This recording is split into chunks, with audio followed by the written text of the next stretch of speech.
have young people anxious to get inside the boat. So we want to see this morning whether or not you're in or out of the boat. Look at somebody and say, are you in or out? Okay, so turn to the book of Matthew chapter 14, verses 22 through 32. Immediately Jesus made the disciples get into the boat and go on ahead of him to the other side while he dismissed the crowd. After he had dismissed them, he went up onto a mountain by himself to pray. When evening came, he was there alone, but the boat was already a considerable distance from the land, buffeted by the waves because the wind was against it. They really had a storm at sea. During the fourth watch of the night, Jesus went out to them, walking on the lake. When the disciples saw him walking on the lake, they were terrified. It's a ghost, they said, and they cried out in fear. But Jesus immediately said, take courage, it's I, don't be afraid. Peter says, Lord, if it's you.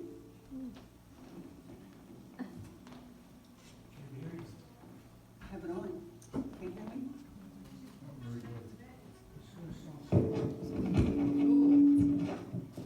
Mike's not right.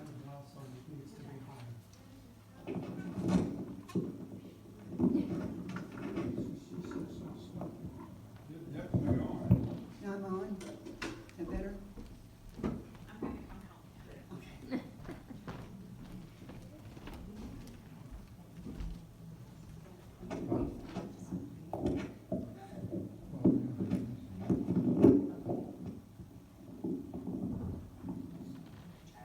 Now can you hear me?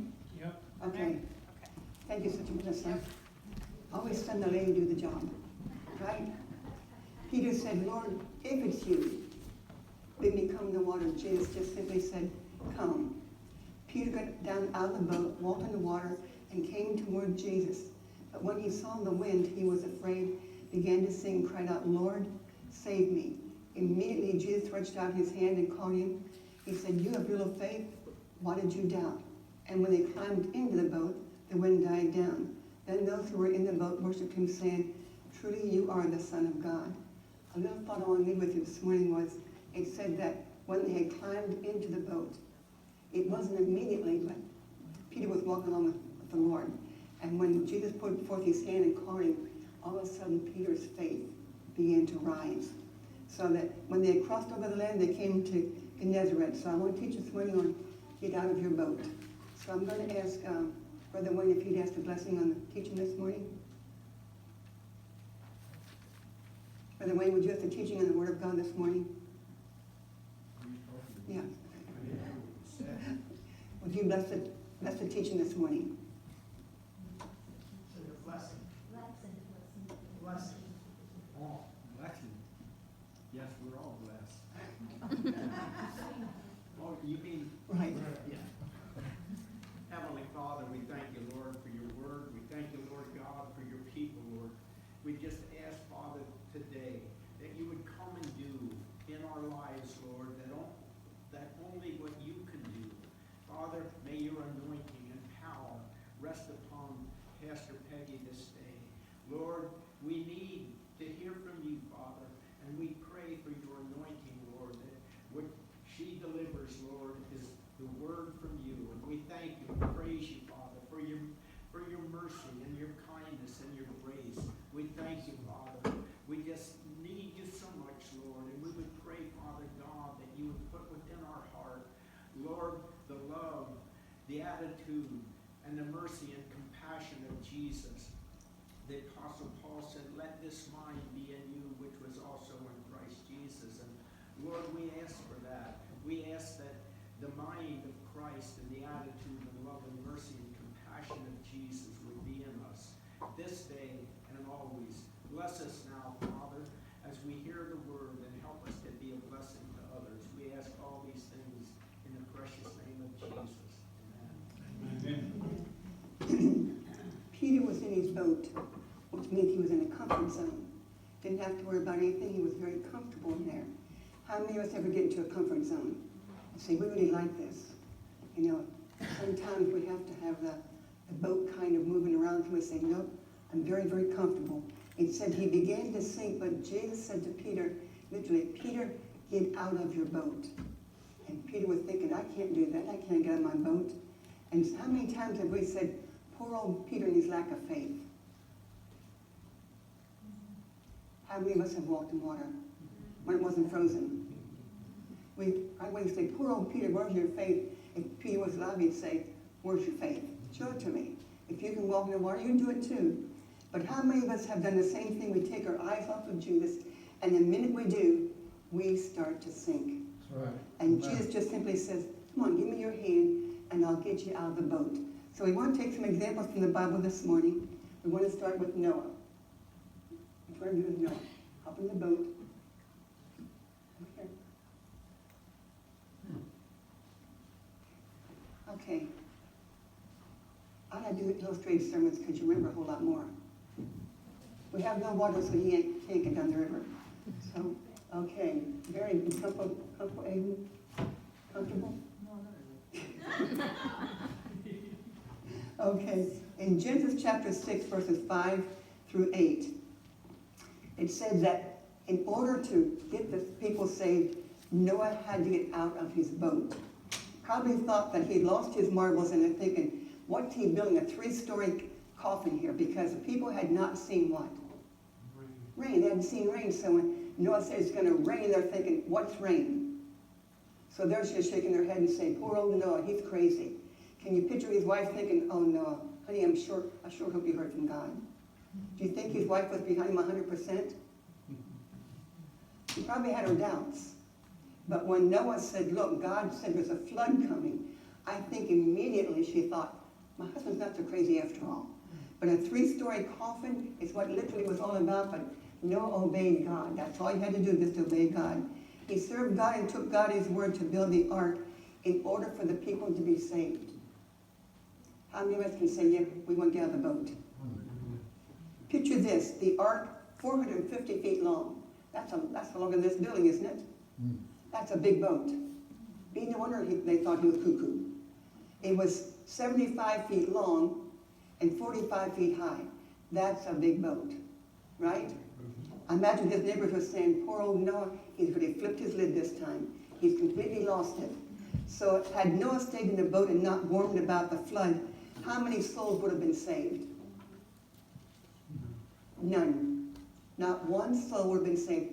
Everybody on the face of the earth would have been drowned. But Noah didn't stay in the boat. He could have stayed there and said, I'm not going to do it, let somebody else do it. But if he would have stayed in the boat, there would not have been one soul saved from the flood. When I was thinking about that, I thought, boy, oh boy, Lord, that is something that not one soul would have been saved. All those souls would have died and without Jesus, and yet Noah said, no, I've got to do something else. So what did Noah do? Oh, get out of the boat. If we take one step toward Jesus, he'll take 3 toward us. All right? The next one, we want to have a person sit in the boat. Here comes that good-looking young man named Camden. He's terrified I'm going to have him say something, but I'm not. In the book of Exodus chapter 14, verses 11 through 16.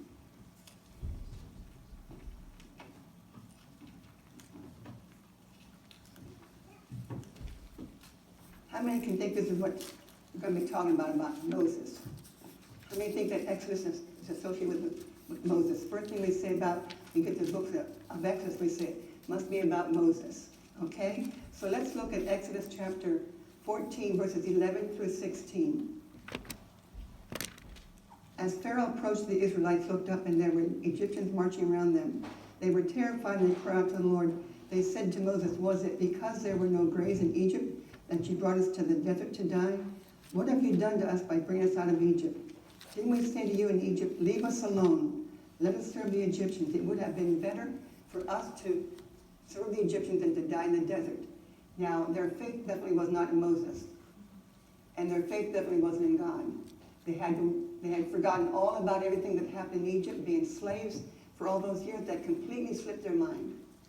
They forgot about all the beatings they had taken. That slipped their mind. So Moses is there and saying, well, wait a minute, what am I supposed to do? I can imagine when God says to Moses, Moses, I want you to stretch forth your rod.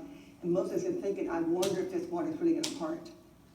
Do you think there might have been just a little bit of doubt in Moses' mind? Yeah. I think there was. I think it was a little bit like, if I stretch out my rod and this here water doesn't part, what's going to happen? So I want you to realize that In the midst of all this, Moses was terrified. He was just being very, very human. Was it because there were no graves in Egypt you brought us out here to die? Moses says to them, don't be afraid. Stand still. The Egyptians you see today, you won't see tomorrow. What God was saying, Noah, Moses, be quiet and get marching. Moses was talking people to death. You know, well, this is going to happen, that's going to happen. So God, in the way, was saying, Moses, stop preaching to him, just start moving. Put your rod out and I'll do the rest. Right? Yeah. I've often wondered if Moses thoroughly believed what he was saying. I think maybe he thought, the Egyptians that we see today, we'll never see them again. I wonder because Moses was down there to witness firsthand what was happening. So God says in a way, Moses, why are you still talking to the people to death? Just put out your rod and I'll do the rest. Now, if Moses would have stood there and not done a thing, do you know what would have happened to all the Israelites? All of them would have been killed. Every last one of them, because the Egyptians were right behind them. So Moses had to obey God by faith. Because if somebody said to me, well, stretch out your rod and the water's going to part, I'd be thinking, I don't think he's talking to me. Must be somebody else. And right away we say, I don't think I can do that. But remember, God did not call Aaron. He called Moses. When he was in the wilderness, God said, Moses, I've got a job for you to do. I want you to go back to Egypt, and I want you to lead my people out. And I can imagine Moses thinking, but Lord, I ran from Egypt because I killed an Egyptian, and you want me to go back to that place again? You've got to be kidding. I can just see Moses starting to squirm, thinking, no, I just can't do that. But God says, Moses, stop your talking. Just stretch out your rod. And when you do, the sea's going to part. And when it parts, guess what, Moses? They're going across on dry ground. Now, how many of you have ever been to the river and took a big swim? When you get out, with your feet wet, you were soaked all over, right? Now, what would happen if someone came along and said, well, if you want to get from this side of the river to the other side, I'm going to stretch out my rod and you're going to go across on dry land. How many of us would believe it? I wouldn't. I'd be honest, I'd say, you must be out of your mind. And I think when God was saying to Moses about stretching forth your rod, there was just a little bit of doubt in Moses' mind, like, will this really, really happen? Will he go across on dry land? Now, the sea they crossed was not 3 feet deep. It was not 2 inches deep. It was mega feet deep. I read an article where somebody said, well, they drowned all of them and there was 2 inches of water. Well, that's a bigger miracle than the other one, right? But God says to Moses, Moses, stop talking and just lead them across. Stretch out your rod across the sea, and all night long it says that God sent a wind and parted that sea right down the middle. Now, can you see the Israelites when they get up the next morning thinking, how in the world is that water standing up? And Moses said to them, get moving. As they march across, I want you to think about this. It was not muddy ground. They did not walk through mud. That's right. Not at all. No mud. They didn't look down and say, oh boy, look at all the mud in my feet. It says that they walked across on dry land. Amen. Now, I think immediately their faith was encouraged. It was like, wow, God's doing it through Moses. Not muddy ground, but dry ground. If Moses had not obeyed and got out of the boat, what would have happened to Israel? They would have been totally wiped out. We have no remembrance of Israel at all. But God told Moses, he said, Moses, I called you.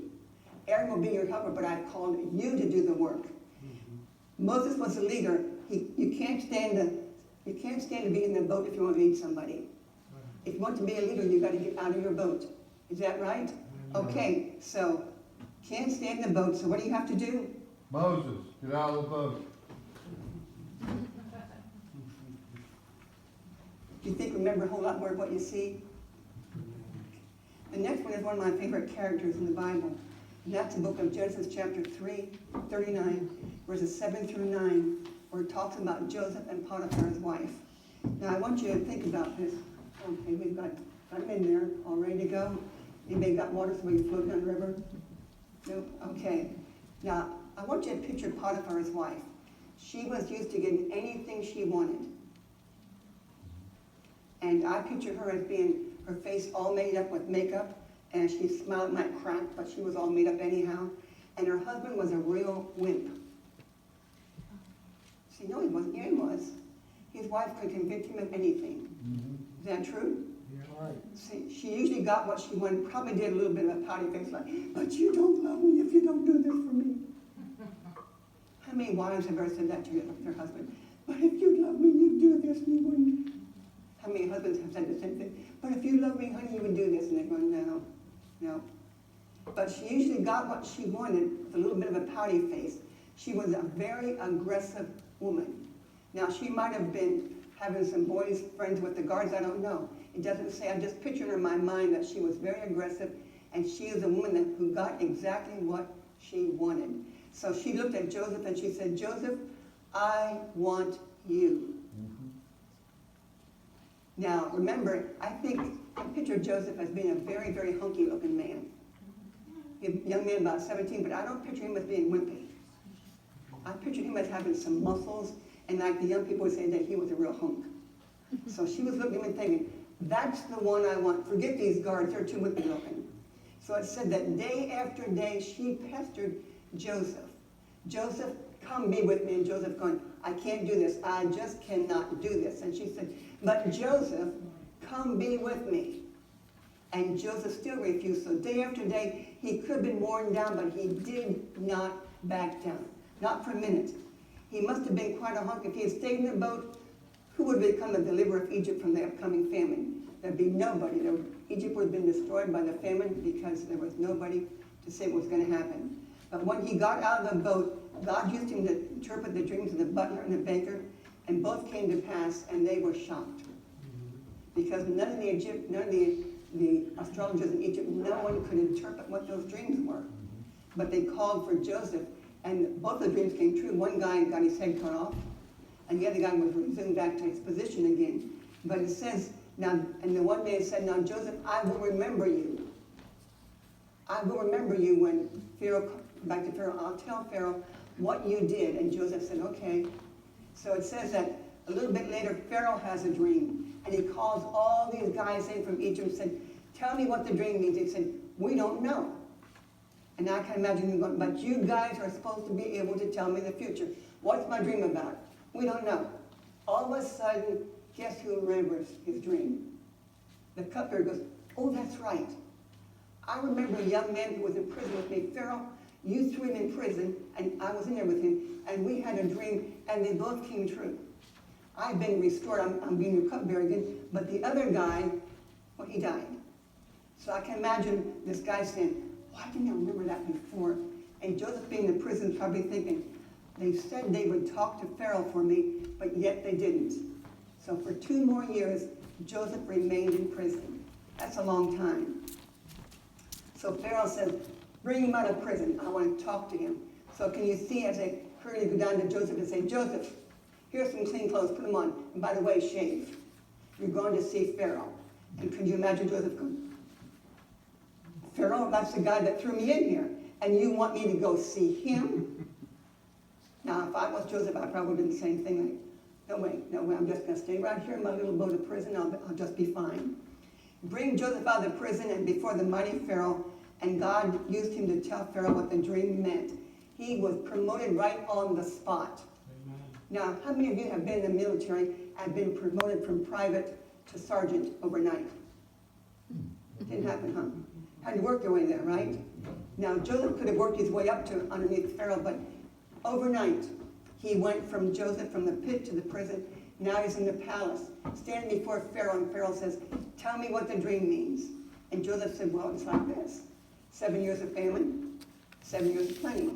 Because the skinny cows come up, ate the fat cows, and didn't get any fatter. The skinny wheat ate the big fat wheat, didn't get any fatter. So Joseph said, this is what's going to happen. There's going to be 7 years of famine hit this land, such as nobody's ever seen before. But he said before that happens, there's going to be 7 years of plenty. Amen. And he said, you're not going to want for anything. There's going to be so much food. But in that length of time, you've got to choose someone that knows how to deal with the people and that can really put aside the grain so that when a famine comes, there will be food. And Pharaoh says this, he said, who can we get who is any wiser than Joseph? From the king himself, he said, there's nobody I can think of that's any wiser than Joseph, so let's put him in charge of that. So can you see as Joseph is all of a sudden put on this here fancy robe? He's got sandals on his feet, let's let that alone. He's got sandals on his feet, and he is fit for a king. They rush him up to Pharaoh, and he stands before Pharaoh, and I can see as Potiphar's wife, I really like this part. I can see as Pharaoh says now, Joseph is next in charge under me, and everybody must bow down. Everybody. Nobody's exempt. Everybody has to bow down, from little children to all the way to adults. Whenever you saw Joseph, you immediately had to bow down. Because if you didn't, guess what would happen? Off your head. Off their head. I mean, this is simple enough. Either bow or get your head cut off. It's your choice. So can you see as Potiphar was up there and saying to his wife, do you know who that guy is? That's the guy that you said attacked you. Now, if you said he attacked you, why is Pharaoh promoting him to this high position? And she's probably going, oh, I don't know, just a fluke. But I can see her as Joseph comes down through and Potiphar says to him, get down and bend your knees. Don't give me a pouty face. Not this time. It's not going to work. By the way, Dumpling, you were wrong. Now bend down, and I want you to say, Joseph did not do that. That's what I'm saying. She probably said, he didn't do it. But she was so angry. But he's saying to her, now bow down, put a smile on that pouty face of yours, and tell me again what he did. Can you imagine going, I don't remember Potiphar. And he says, but you accused him falsely. Now the man that you accused falsely is now a man that you have to bow down to. And I imagine it really went against the grain. There's no way I'm going to do that. This young man being a Hebrew, and here he is right under Pharaoh, king of Egypt. So if Joseph would have stayed in the boat, what would have happened?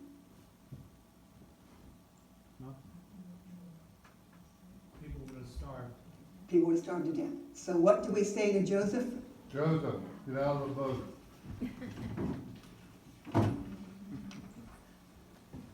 So we've been to Egypt, and we kind of seen where this stuff was at. So I can picture in my mind these big granaries full of all kind of grain, and people saying to Joseph, we are starving. And Joseph said, well, I'll tell you what I'm going to do. You give me so much land, and I'll give you so much grain.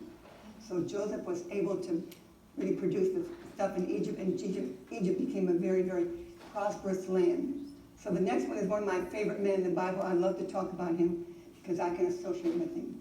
Judges chapter 6. Judges chapter 6, verses 12 through 15. The angel of the Lord came and sat down under the oak in Ophrah that belonged to Joash the Azarite, where his son Gideon was threshing wheat in a winepress to keep it from the Midianites. When the angel of the Lord appeared to Gideon, he said, the Lord is with you, mighty warrior. Now, if I was Gideon, I would have said, no way possible. Not everything that's happening to us, we've got to get behind doors to thresh the wheat because of the Midianites.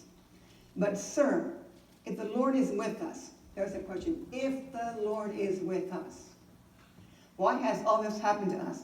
Where are all his wonders that our fathers told us about when they said, did not the Lord bring us out of Egypt? But now the Lord has abandoned us and put us into the hand of Midian. They were saying, where is God? They were Gideon was just being very, very plain. If the Lord is with us. The minute he said, if the Lord, he immediately sowed a seed of doubt. If the Lord is with us. Is that right? If the Lord is with us, did not the Lord bring us up out of Egypt, but now the Lord has abandoned us and put us into the hand of Midian? He said, I don't understand. We're hiding here to thresh the wheat, and yet you want me to go out there and talk to the people. The Lord turned to him and said, go in the strength you have and save Israel out of Midian's hand. Am I not sending you? Here's Gideon's reply. But Lord, how can I save Israel? My clan is the weakest in Manasseh, and by the way, I'm the run of the family. He was saying, I'm nothing, and you want me to go and do this? I don't think so. Now, if you were Gideon, would you have questioned God? I mean, if we were Gideon, would we have done the same thing? It's a strong possibility. But if the Lord is with us, why is this happening? Lord, why you call me? Because I'm the run of the family. I'm nobody. Literally, that's why you're saying to God, I am nobody. Why are you calling me to do this job? The Lord said, I will be with you, and you will strike down all the Midianites together. So God said, Gideon, get that philosophy and that thinking out of your mind, because I'm going to go with you. Now, I think at that particular time when God said to Gideon, Gideon, I'm going to go with you, all of a sudden, Gideon felt just a little bit of faith begin to rise. He felt just a little bit of faith begin to rise, and when he did, I think he was probably thinking, well, maybe we can do this. So I can see him when he says, okay, I'm going to go and gather up the men of war and be ready to do battle. So God says, all right, Gideon, you go. So Gideon went out and gathered up 32,000 men. 32,000. God said, Gideon, you go and I'll be with you. So he goes out and around of all these soldiers and finds 32,000 men. Now I imagine he was thinking, that's quite a good sized army. But God said, wait, Gideon, too many men. He's going, what do you mean too many men? He said, after all, Lord, there's 135,000 Midianites. What do you mean that's too many men? He said, I can't do that. And can you picture God saying, that's right, Gideon, you can't. But I can. So you remember the test that they went through? He said, all those that are afraid, go home. 20,000 left. Can you imagine Gideon's heart going from here down to his feet? Like, oh, they went 20,000. That was a pretty good shot. And the Lord said, there's still too many. Take them down to the water. And those that lap water like a dog, they're the soldiers that I went. So I can see Gideon going, I hope there's more than 3 or 4 or 5, maybe there's 1,000 or so. But when he got done, there were only 300 men.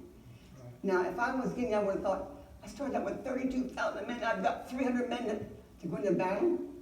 And Gideon might have thought, there is no way. And in his own strength, he was right, there was no way. Because God said to Gideon, Gideon, if you go with that many men, the battle will belong to you. But the battle belongs to me. And God doesn't like to lose. Amen. He doesn't like to lose. So he obeyed. The victory went to the Lord, but thank God for Gideon's obedience. He went into that army with pitchers, trumpets, and candles, so to speak. And now here's 135,000 men down here taking a siesta, so to speak. And all of a sudden, when they hear these trumpets and the pitchers and the candles, what do you think they're thinking in their mind? A massive army is coming. Not 300 men, but massive army coming against us. And it said they turned on each other and started to kill each other. Is that right? That's exactly what happened. They turned each other and started to kill each other. And so Gideon said to them, come on now, we go down there and take it. But he started killing each other. And they must have thought there was an army of thousands, not just 300, but God went with Gideon. And Gideon stayed in the boat or got out of the boat. Didn't stay in or got out of the boat. He got out of the boat. So impossible, you say, with God all things are possible. When you get out of your boat, God will never let you drown. Amen. He will take you, your hand, and cause you to walk on the water just like Peter, and he'll say, 300 men is more than enough. Amen? Amen? Look at somebody say, that's more than enough.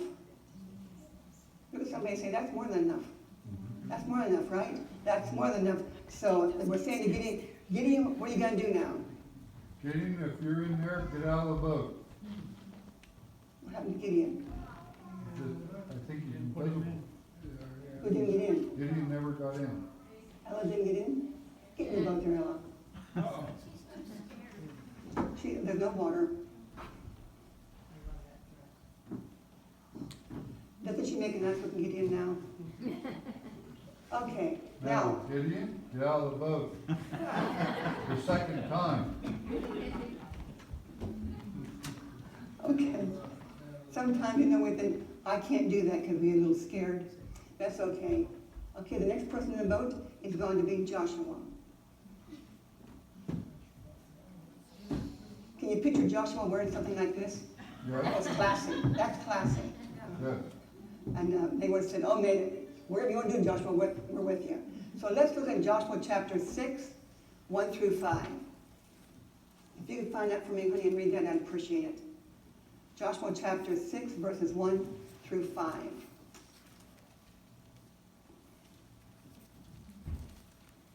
Now Jericho was securely shut up, because the children of Israel, none went out and none came in. And the Lord said to Joshua, see, I have given Jericho into your hand, its kings and the mighty men of valor. You shall march around the city, all the men of war you shall go all around the city once. This you shall do for 6 days. And the 7 priests shall bear the 7 trumpets of ram's horns before the ark. But the 7th day you shall march around the city 7 times, and the priests shall blow the trumpets. And it shall come to pass, when they make a long blast with the ram's horn, when they hear the sound of the trumpet, that all the people shall shout with a great shout. Then the wall of the city will fall down flat, and the people will go up every man straight before him. Okay, what was one thing the soldiers were not supposed to do for 6 days? Talk. Talk. Now, can you imagine this? How many soldiers could you picture going into battle and you know you're going to win and somebody says, don't say a word? You mean don't say a word? We know we've already got this thing, but don't say a word. Brother Bob, how would that float? Wouldn't go over real well. We would be demoted real quick, like you didn't follow orders. So can you see these men marching around like this and not saying a word? And yet they knew that Jericho was going to fall. So they go around the city for 6 days, just one time for 6 days. So can you see as they get back to camp and say, we didn't talk, Joshua, we really didn't talk, but it's about to kill us. Can you let us talk? And Joshua says, no. God go around the city for the 5th day, but don't say a word. So can you imagine those soldiers going around there thinking, they must think we're crazy. The people in Jericho probably thought, we've got it made. We can easily take them. I mean, that's all there is. But then on the 7th day, how many times did they march around? 7 times they march around. And then Joshua says, don't say a word until I say shout. And then shout for all you're worth. So can you see these soldiers? They had held their peace for 6 days, not saying the word until on the 7th day when Joshua said, when I say shout, you better believe a shout went up. It wasn't just whoop-de-doo. But I think they gave it everything they got because they knew that Jericho was going to fall. There was somebody saying Jericho's coming down. Sometimes we have Jerichos in our life that have to come down. But it says that shout for all you've got, for the walls of that wicked city will fall and you won't have to do a thing. Joshua got out of the boat, he advanced on the enemy and defeated Jericho. Can you picture in your mind telling the soldiers, don't say a word? Since the soldiers could not shout for 6 days, imagine the excitement when Joshua said in the 7th day, when I say shout, shout. I mean, that's like, well, that's like you go to the doctor, and the doctor says, oh, we found something that needs our attention right away, and we just don't know for sure what it is. So the doctor says, I want you to come back in 3 weeks. So you come back in 3 weeks, but in the meantime, you have the church praying. And the doctor said, we just don't know for sure if it's serious or not, but I think it is. So you go back to the doctor in 3 weeks, and he checks you and says, I don't understand. I know what I've seen. I know what you had, and why isn't it here? I mean, doctors sometimes can be kind of amazed. I've seen that right where they're going, we don't know how this happened. But it's amazing what God can do. Amen. It's amazing what God, when we take the limitations off of God. Praise. Sometimes we limit God and try to put him in a box. But God will not stay in the box. You put him in the box, he's going to jump right out of the box again. So don't try to put God in a box. It doesn't work. Nope. Right, Jeanette? It doesn't work to put God in a box. When you do, it's like, hey, God. He goes, I'm over here. What are you doing in the box? You can't put God in the box because he jumps out every time. But can you imagine when Joshua finally got out of the boat, what happened? And he looked back and he thought to himself, look at that. Jericho has fallen. My men didn't have to do anything to break into the city, but then God said, I want you to destroy everything in the city. So God went before them, the commander-in-chief went before them, and Joshua just simply obeyed. That's all he did. So what are we going to say to Joshua? Joshua, get out of the boat. Okay, the next one, I like to use this man in an illustration. I've taught him before, and his name was Naaman. Next person for the boat? One more. Aiden's going to do it. There goes Naaman. Legs and all. So 2 Kings chapter 5, Naaman was a man used to giving orders. He was a very devout man, but there was a problem with Naaman. He had leprosy. And that was a disease that you just didn't take lightly. Because when somebody saw a leper coming toward them, what did the leper have to do? Unclean. Unclean. He had to cry out and say, unclean, don't come any closer, unclean. But can you see now as Naaman, somebody said to Naaman, oh, by the way, your wife's little servant girl says, if you go see the prophet in Israel, you will be healed of that leprosy. And he's going, I don't know about this. He already knew what he had. So can you picture it as Naaman comes over here, he stands outside the prophet's door, Elisha. He stood there and he thought, the prophet's surely going to come out and tell me something terrific because I'm a great man. That tree was a great man. So he stood before the door of the prophet, and the prophet of all things sent his servant out. He didn't even come out and say, oh, Naaman, I'm so glad to meet you. Didn't even name the time of day. Now, if you were Naaman, how would you have felt? Like you wanted to crown somebody. And not with gold or silver. But can you imagine when the prophet says to his servant, you go out and tell Naaman what I've told you. So this is what the prophet says, oh, go tell him this, but don't be afraid about it. So can you see the little prophet come out and says, Naaman, by the way, he's not coming out. This is my version. He's not coming out. And can you see Naaman going, what do you mean he's not coming out? Doesn't he know who I am? Yeah, he knows who you are, but he's still not coming out. This is what he sent me to tell you. Can you see Naaman's face going from here over down to here? Doesn't he know who I am? Elisha knew exactly who he was. So he says to Naaman, he said, this is what the prophet said. Go to the Jordan River, dip 7 times. And immediately Naaman went, I'm not doing it. Because the Jordan River was what? Muddy. Very, very muddy. Now, if you want to go swimming in a pool, you don't expect that thing to have about 6 inches of mud in it. That you come out during and went in. We've done that one time. We went down to Gundy when he had a pool down there. We went down to school and we all thought this was great. And the kids came, jumped in the water, and they got up and said, Sister Peg, we're all full of mud. And I said, well, how'd that happen? They said, well, you try it. I got up and I was all full of mud. Because it was a muddy pool. It wasn't cleaned out, it was muddy. So I can associate with Naaman going, but not the Jordan, anything but the Jordan. There's 2 rivers back in Damascus. I'll go back there and dip 7 times. But that's not what God said. God had specific directions. He said, Naaman, this is what I want you to do. Dip 7 times in the Jordan River. Has to be 7, not 6, not 5. So can you see as Naaman goes down 1 time, comes back up and says, I knew it, I still got leprosy. But then the 2nd time, comes up moaning, groaning, and think, all I've got on me now is mud. Comes up the 4th time, he said, still mud, still nothing's happening. He went downstairs 6 times, he came up 6 times, and the soldiers said, Naaman, if he had told you to do something great, wouldn't you do it? He's just telling you to dip 7 times. Try 1 more dip. 1 more dip is what Naaman needed to get his pride knocked out of him. He was a very proudful man. He said, don't you know who I am? The prophet said, sure, I know who you are. What's that got to do with anything?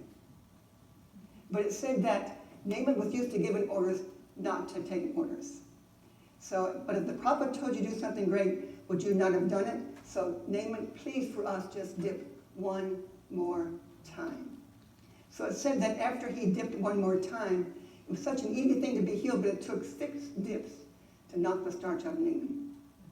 He was so full of, he thought he had all the answers. But that 7th dip, when he came up, can you see him? There was no leprosy. Obedience. Obedience is the key. There was no leprosy anywhere on his body. Yes. Can you imagine the soldiers saying, we told you, Naaman, dip the 7th time. Amen. You should have believed this. And can you see Naaman going, well, I guess that prophet was right after all. And maybe I should go back and say to him something. So of course you know the story. He went back and he wanted some certain things that the prophet was easily give to him. But can you imagine if Naaman would have dipped 6 times, the story in the Bible would have been totally different. He would not have been healed. Because the word was not 6 times, the word was 7 times. And sometimes when God speaks to us, we want it to be instantly. But God says it takes this much time.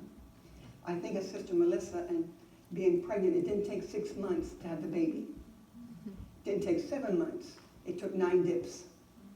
It took 9 times before the baby comes. So when you think about that, 7th time is what Naaman took to get his act together. And when he came up, it says, I can imagine Naaman getting up and saying, thank you, there is a prophet in Israel. So what are we going to tell Naaman? Naaman, Get out get of out the of the boat. Get out of the boat, Naaman, come on. Good job. Give them all a good hand. They did a great job for me.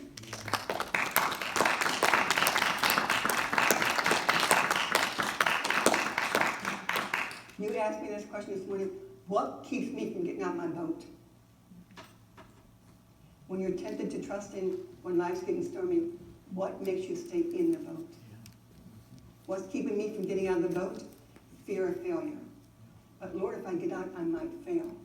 But Jesus said, take my hand. Just take my hand. Or we're afraid of being criticized. And again, Jesus said, take my hand. And then fear of lack. But if we do, maybe we won't have enough. But if we do, what's going to happen? What will I forfeit by staying in my boat? Will there be risk? Yes. There'll be risk when you get out of your boat. It always won't be smooth sailing. But how many of you are fans of baseball? You got 1, 2, 2. Okay. So picture this. The greatest men fall 2 times out of 3 times when they get to bat. But that 3rd time, when they strike a home run, they go down in history.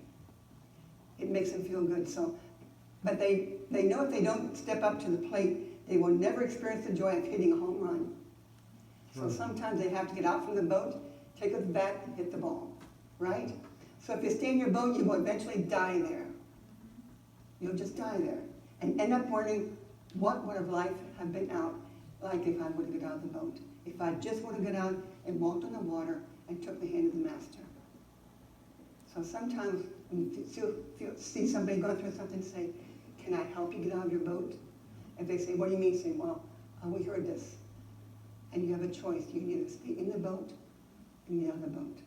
But if you get out of the boat, the blessings come. Things that you prayed for will happen once you get out of the boat. But you've got to take Jesus at his word. He said, Peter, don't be afraid. It's me. So we can walk in the water only if we keep our eyes on Jesus. But please don't go on trying to walk across the Susquehanna. I didn't say that. I don't want to get a report that Sister Peg calls everybody in the church that's wanting to drown. I didn't say that. I'm just saying that we can walk in the water of trials and circumstances if we keep our eyes on Jesus. Yeah. Right? So what are you going to do when you're in the boat? What do you have to do? Get out. Get out. Get out of the boat. How many of you are going to get a try and say, I think maybe I might get out of my boat today. So the choice is yours. God never forces anything on us. He just says, Peter, it's me. Don't be afraid. So when anything comes against you, just say, Lord, I'm not going to be afraid because I know you're there. Pastor. Amen.